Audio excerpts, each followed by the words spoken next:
Céim fá gur dasach an bheitheh a rachaí taig go dtí an ghailtecht.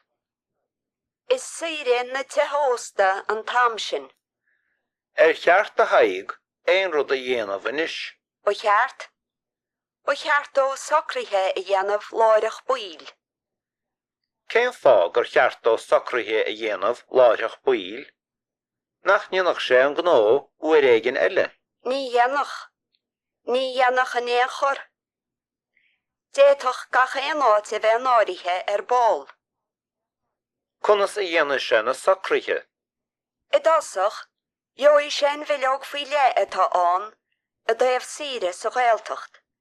Agus an sin, scríthe sé litir chuig duine éigean sa ghailtecht. A bhfuil a lán ólas aige ar an ghailtecht. Níl. Tás aige cá bhfuil an ghailtecht.